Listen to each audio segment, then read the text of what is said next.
جہان امام ربانی، تیسری جلد کے صفحہ نمبر 513 پر علامہ ابو البرکات سید احمد قادری جو خلیفہ ہیں اعلیٰ حضرت رحمۃ اللہ علیہ کے، ان کا مضمون درج ہے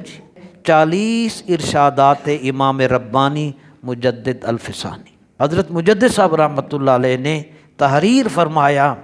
کہ اللہ تعالیٰ عز و جل نے اپنے محبوب اکرم صلی اللہ علیہ وسلم سے ارشاد فرمایا لولاک لما خلقت الافلاک،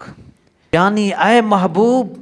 اگر تم کو پیدا کرنا مجھے مقصود و منظور نہ ہوتا تو میں آسمانوں کو پیدا ہی نہ کرتا۔ اور دوسرا جملہ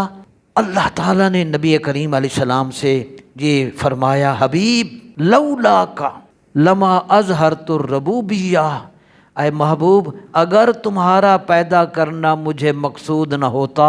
تو میں اپنا رب ہونا بھی ظاہر نہ کرتا۔